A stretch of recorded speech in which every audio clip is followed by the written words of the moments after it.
aims of a school education as reflected in this text, and that is section 1.2 chapter 1 का दूसरा part. Aims of school education, उसकी heading है are around knowledge, capacities, values and डिस्पोजिशंस।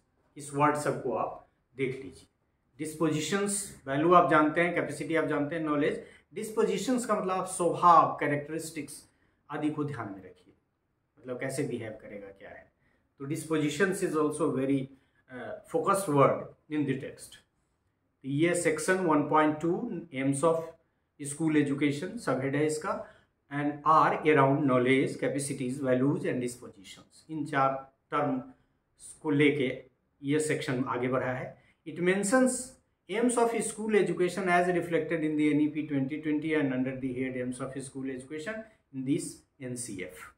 तो obvious है कि वो बार बार चर्चा आएगी ही, NEP के टेक्स्ट में है, चूंकि हम इसलिए इसको हमको कहना भी जरूरी लगा। It entails aims of school education as, though I shall not be writing the entire text, लेकिन ये जो इनलिस्ट किया हुआ है कुछ, उसमें है rational thought and independent thinking.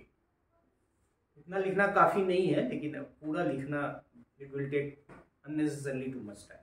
So rational thought and independent thinking, और थिंकिंग के बगल में ऑटोनॉमी भी दिखा है, मतलब ऑटोनोमस थिंकिंग, मतलब कोई आपको सोचने में कोई बाधा उपस्थित नहीं करेगा। दूसरा है हेल्थ एंड वेलबींग, ये तो बहुत आसान है आपको, हेल्थ एंड वेलबींग। फिर है आपका democratic and community participation, democratic and community participation, economic participation, and last में आपका कल्चरल पार्टिसिपेशन। तो आप देख सकते हैं इसका एम क्या है। इसके एम में क्या क्या फोकस्ड है। एक तो आपका रेशनल थिंकिंग है, और फिर इंडिपेंडेंट थिंकिंग है, मतलब आप जो सोचे उसमें कोई आपको बाधा उपस्थित नहीं करे, एक्सप्लोर आप कर सकें। दूसरा हेल्थ एंड वेलबींग, कोविड के समय से वैसे भी बहुत जरूरी है। हमारा जो घरेलू उपचार है उसने कोविड के समय बहुत एक किया था, और अब अल्प ज्ञान में मुझको तो ये लगता है कि बायोलॉजी का बहुत सारा बेसिक नॉलेज बच्चे को शुरू में दे दिया जाए तो बहुत अच्छा रहेगा, उनका लाइफ में वो बीमार पड़ने के भी कम चांसेस। इसके अलावा आपका है डेमोक्रेटिक एंड कम्युनिटी पार्टिसिपेशन, मतलब आप इस तरह से लर्न करें कि पार्टिसिपेट करें डेमोक्रेटिकली एंड कम्युनिटी अफेयर्स में। तीसरा है आपका इकोनॉमिक, एक तो अपने उपार्जन करें देश, और आप सभी जानते हैं GDP GNP वगैरह का कंसेप्ट, तो उस तरफ भी इशारा है कि इकोनॉमिकली आप पार्टिसिपेट करें, मतलब वाइब्रेंट नॉलेज सोसाइटी के माध्यम से आप इकोनॉमिक मैन पावर बन सकते हैं, उसकी तरफ इशारा है। कल्चरल पार्टिसिपेशन जो आपका शुरू में विजन वाले पार्ट में भी आया था कि कैसे हमको कल्चर इथोज सिविलाइजेशन वगैरह भी फोकस्ड है इस NEP में भी और फिर इस डॉक्यूमेंट में भी।